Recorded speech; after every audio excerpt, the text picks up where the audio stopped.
Hey there, welcome back to my kitchen. In today's video, we're going to be making 4 amazing comfort recipes that can all be made in a 9x13 casserole dish. These meals are not the healthiest, however, they are so good. They are definitely comfort meals which are perfect for the upcoming fall and winter seasons. I know you guys will love these recipes, so let's go ahead and get started and I will show you how to make them.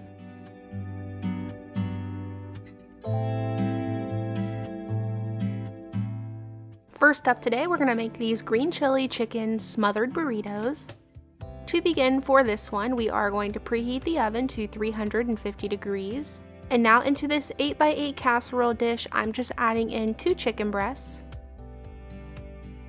To season this chicken, we're not going to do anything crazy, just the basics. I'm just adding a little bit of salt and pepper onto each side.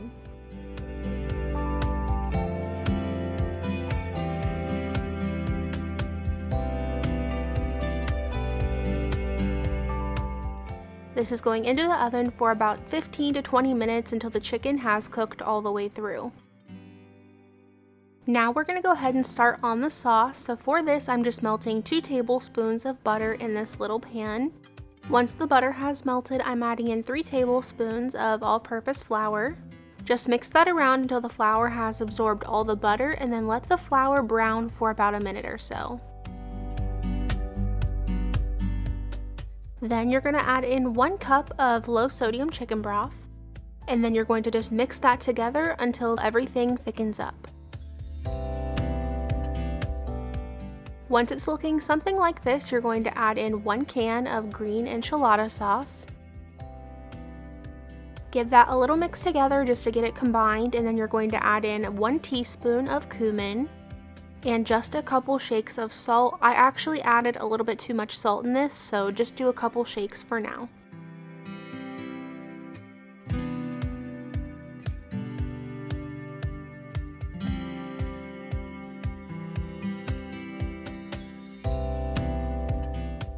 Once you have that all in the pan, give it one more good mix together, and then you're just going to turn the heat off and let it sit there until you're ready to use it. Once my chicken was finished cooking, I did go ahead and shred it up and add it into this nice big bowl. Into the chicken, you're going to add 1 4-ounce can of diced green chilies, a half cup of sour cream, 1.5 cups of shredded Monterey Jack cheese, and then you'll just add a couple shakes of salt and pepper in here, and then you're just going to get this mixed together really well.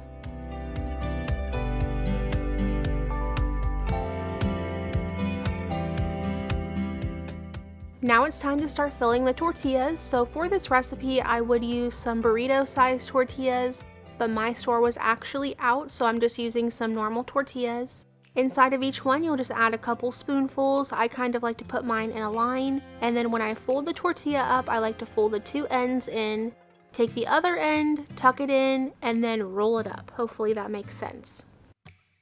You will just repeat that until you run out of tortillas or you run out of filling.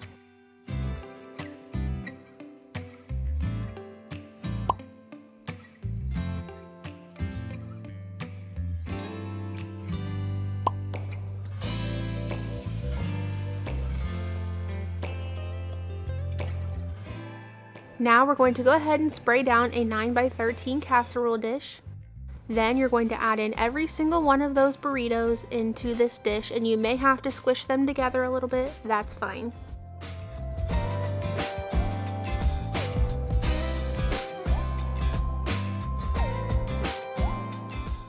Once they're all in the pan, then you can take your green sauce that you made and pour that over the top.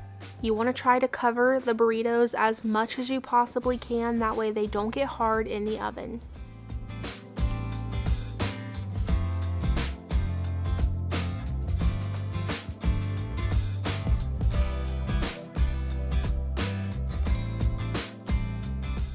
Then over the top, you're going to add some more cheese. I'm doing about 3/4 of a cup of Monterey Jack cheese and then 3/4 of a cup of mild cheddar cheese. I also think cheddar jack cheese would be delicious on this, or if you want to, you can use a Fiesta blend or something like that.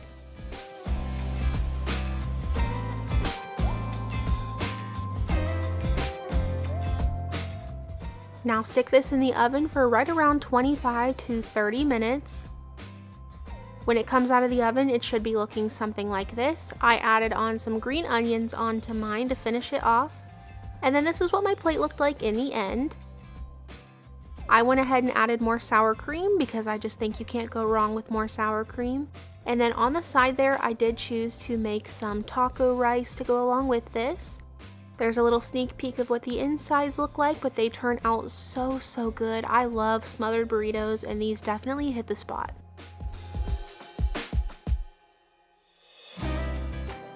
Next up, we're making some baked ziti with some homemade meatballs. For this one, we're going to start off by making my homemade meatballs. So I'm adding 2/3 a cup of half and half into this bowl. Then add in 1 egg and get that mixed together before adding in anything else.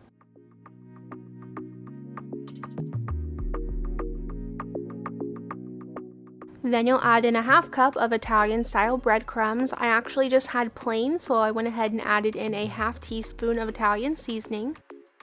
Then you'll add in 1 tablespoon of parsley, a 1/4 teaspoon of red pepper flakes, about a 1/4 to a 1/2 teaspoon of salt. I don't really measure, I just kind of add it in, and then about a 1/4 teaspoon of pepper. At this point, you're just going to get this all mixed together and let this sit on your counter for about 10 minutes. After about 10 minutes, it should be looking a lot thicker like it is here. But the next thing you're going to want to do is cut up 1/2 of a yellow onion. And for this onion, you want to try to cut it up pretty fine. You don't want the pieces to be too large.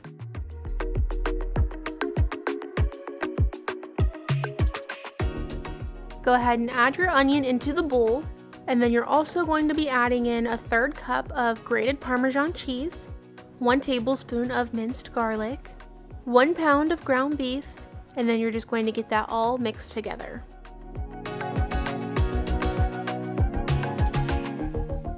Now you can really cook these meatballs any way you want to. If you want them to be soft inside and outside, then I would bake them in the oven. I actually have a video linked down below of me baking them in the oven. But today I want them to be a little bit crispy on the edges, so I'm going to go ahead and cook them in my air fryer. You can make these however big you want. I like to make them a pretty decent size. And then I'll just go ahead and add my first batch into the air fryer.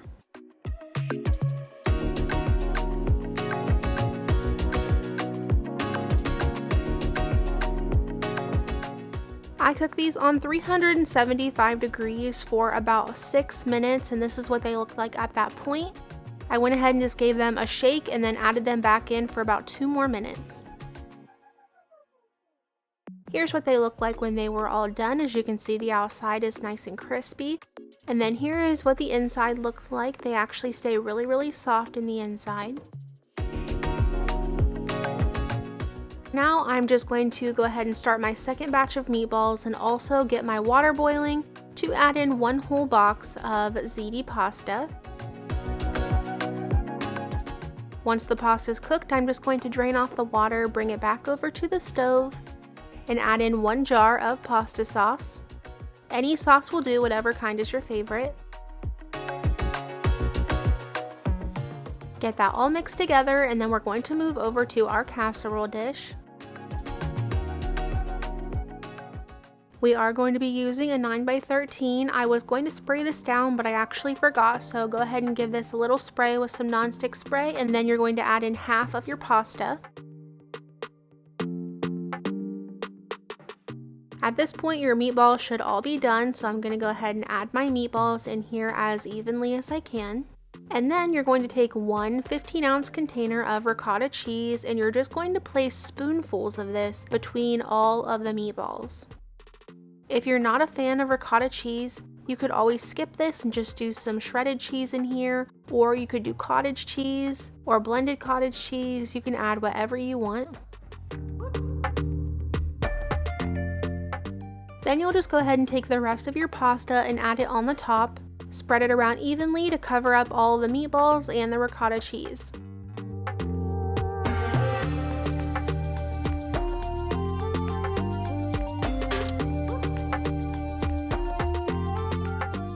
Now you'll go ahead and add some shredded mozzarella over the top.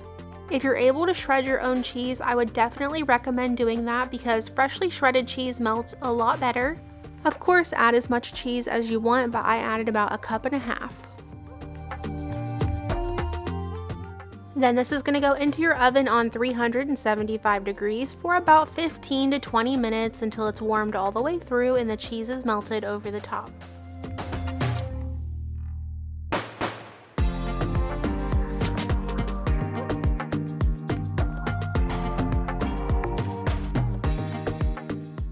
Of course, I topped it with a little bit of parsley over the top just to finish it off, but then this is what it looked like on my plate. The homemade meatballs in this make this even better, of course. You could add frozen meatballs if you want to, that's fine. But then you also have the little dollops of the ricotta cheese, which are such a fun little surprise in here. And it's so cheesy and delicious. Definitely a comfort meal for me. You have to try this one if you haven't tried it this way.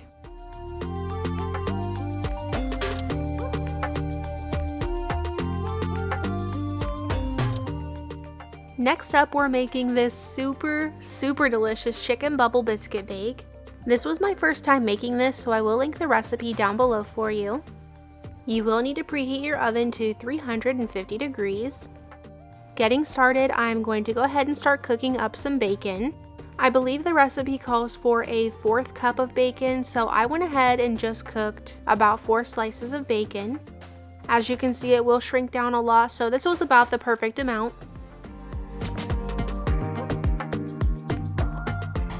I'm just going to remove all that bacon out of the pan when it's done, and I'm going to use that bacon grease to cook this chicken to give it some extra flavor.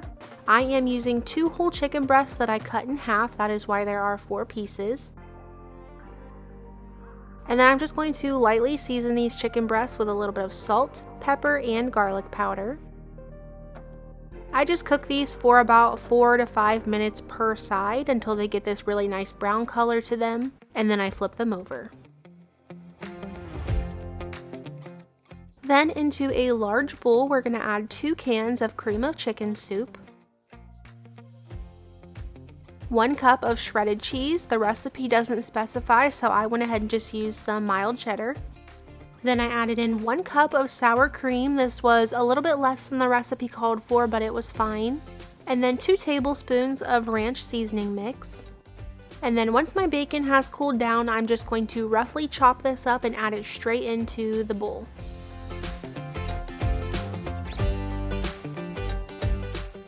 You are also going to cut up your chicken. I cubed mine up into smaller pieces and then just added all 4 of those into the bowl.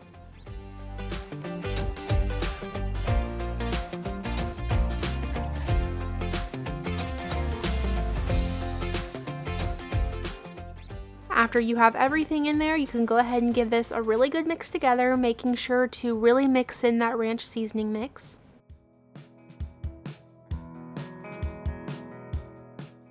Next, you'll need 1 can of biscuits. Whenever I use canned biscuits, I always have somebody ask me if they can use homemade biscuits, but I truly am not sure if it would work in this recipe just because they get mixed in and I don't know how well they would cook. For each one of these biscuits, you are going to just go ahead and cut it up into 4 pieces, and then you'll add them straight into the bowl with everything else.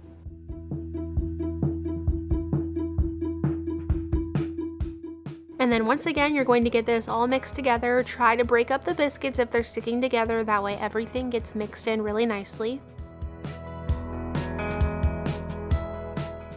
Now moving over to our casserole dish, I am going to go ahead and spray this down with some nonstick spray. Then you're going to add the entire mixture into your pan.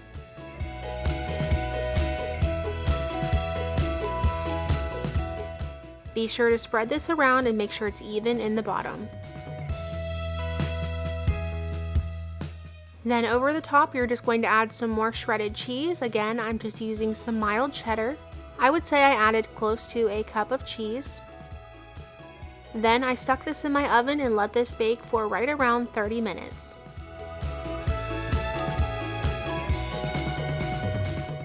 When it's done, the cheese should be melted. There should be bubbling happening around the edges of the pan, and then the tops of the biscuits that were on the top layer should be browned.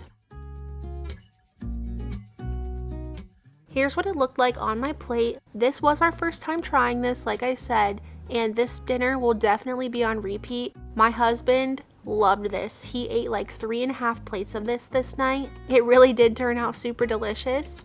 And then since this was so unhealthy, I did make a little side salad to try to balance everything out.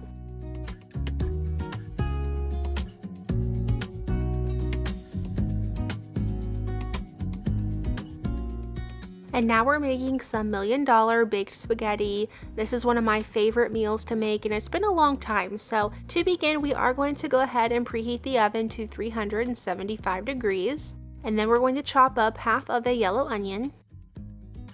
Next, we're going to go ahead and prepare our mixture for the middle layer. So in this bowl, I have 1 room temperature block of cream cheese. I made sure to mix it up and make sure it was kind of broken up in there. Then you're going to add in 1 cup of cottage cheese and about a 1/4 cup of sour cream. Then I like to add a little dash of garlic powder. I guess I didn't get that on camera, but I just add a small amount, not even a 1/4 teaspoon, just a little shake. And now moving over to my stovetop. So here I am just going to go ahead and start cooking 1 pound of ground beef with the onion we chopped up earlier.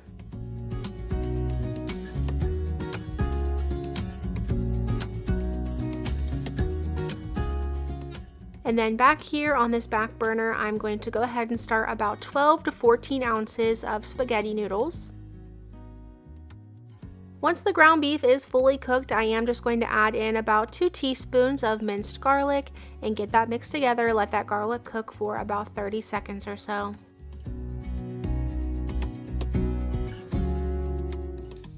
Now that the noodles are done, I am just going to drain off all the water and then add in 1 jar of pasta sauce.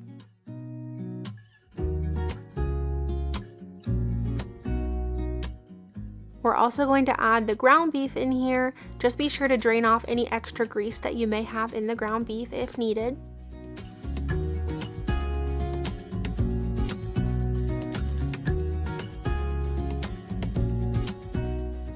Once that is all mixed together really well, we're going to move over to our casserole dish. I am just again spraying this down with some more nonstick spray and then adding in half of my spaghetti.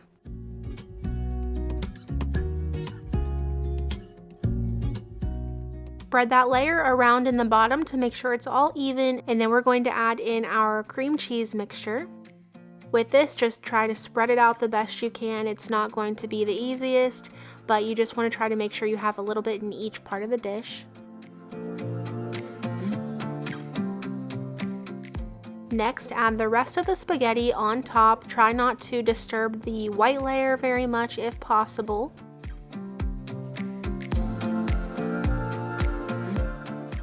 And then over the top, we're going to add some shredded mild cheddar cheese. I probably added about 1 cup to 1.5 cups. I don't really measure, just add as much as you want.